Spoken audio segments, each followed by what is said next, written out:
You like that cliche clickbait face? Yeah, it's built into the game. Hey everybody, welcome to Black Ops 4. I'm sorry to kick off the season on a bit of a negative note, talking about an issue with the game. So how about we actually start off with a quick 5-second challenge guide in case you haven't seen it yet. You can easily complete your first Blackout Dark Ops challenge by going to the transit diner, found here, and playing the jukebox. That's it, you're done.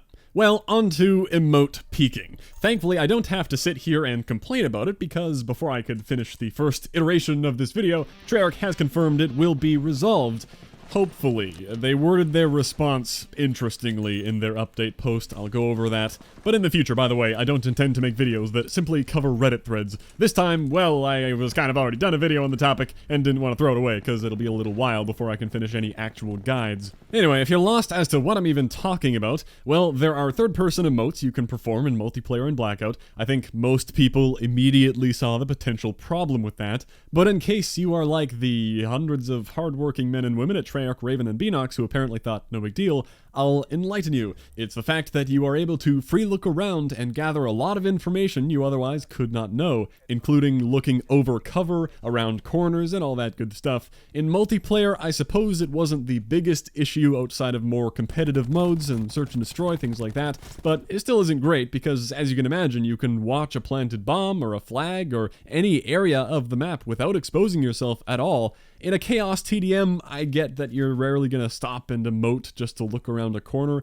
and I guess that's why they figured, hey, it might be fine. Hey, it's a thing in Destiny and Overwatch, let's put it in COD, no big deal, right? But as I understand, it's not a big deal in something like Overwatch due to the time to kill, and how easy it is to hear people, and the fact that you can't cancel an emote, which you can do in this game. A whole bunch of things that don't apply to COD so much, especially not Blackout. Blackout is where this went from annoying to game-breaking. I don't think that's a dramatic overstatement. Blackout is a slower-paced game where information is very important. What I find hilarious is one of the things I mentioned in the beta review was not liking how driving was in third person, because even that could allow you to see around corners and above hills, but at least driving was loud and you need to have a vehicle with you. This was infinitely worse. But if you still don't see where I'm coming from, I'll show you what I mean. This was actually my very first solo game on launch night. Figured I would experiment with the emoting and ended up confirming my worst fears. So I'm coming up on this hill here. If only I could check over the hill without making myself vulnerable. Wouldn't it be nice to leave the confines of my eyes and look out over the battlefield? Oh wait, yeah, you can do that. It looks like it's clear to move up. Okay, we got movement in the compound over there and a fight going on. Maybe we can pick off the weakened, distracted guy. Gotta get those merits after all. Terrible PC aiming skills, don't fail me now. Excellent. Well, now that other guy should know roughly where I am. If only I could watch the house to know when he leaves while staying in cover.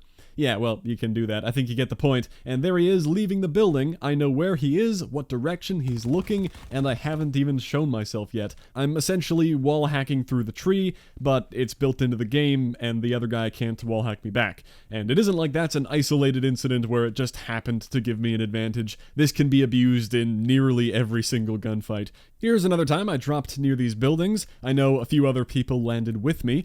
I don't know where the third guy went at this point, so how about I just hang out on the roof, do a little Slav squat, and wait. The squat emote is much longer, and there's the benefit of crouching down, so you can just sit there, but it does have the downside of when you cancel it by pressing something, it takes a lot longer to cancel because you have to stand back up. Anyway, I got bored and left, but oh, there he is. Well, we've got this wall here now, so back to squatting.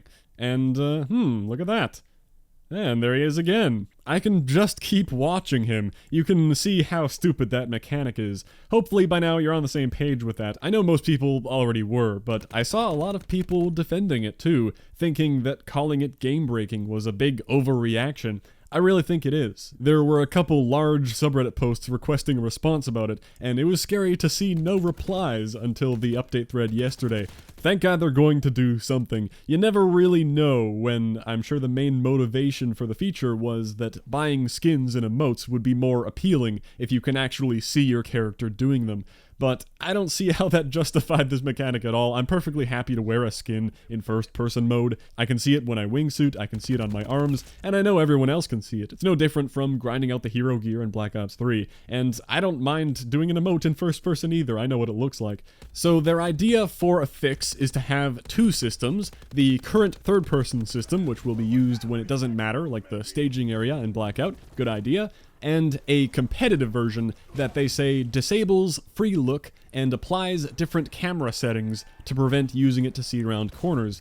That is where I'm a little nervous, because it sounds like it will still be in third person, no free look, and a more restrictive camera, but it sounds like they're not just gonna make it first person, like the call-out gestures that have the voice lines with them. So I won't critique it until we actually see the change, but I hope they understand the magnitude of the problem this causes. It isn't just to look around a corner here or there with the free look. Unless it's some weird top-down camera angle, any amount of third-person camera could create an unfair situation in what is otherwise a game locked to first person. At the very least, though, I'm grateful they have acknowledged it, and I'll just have to hope, if their solution doesn't cut it, the community will continue to make a fuss about it until they get it right. Well, again, I'm sorry this first video is about a game problem, but it's not my fault they didn't include the emote feature in the beta to get some feedback on it, because believe you me, they would have. Aside from this hilarious oversight, I am absolutely enjoying the game, though. I do, of course, have plans for all sorts of weapon-related and Blackout guides, challenge guides, all that. If you want to see some specific challenge covered, feel free to request it, because I think a vast majority of them don't need much explanation and are just something you need to grind out. But some normal Black Ops 4 content is on the way. I just don't move as quickly as all the people who had a couple dozen hours of playtime before the game even launched. What are you gonna do? Well, thanks for watching. I'll catch you next time.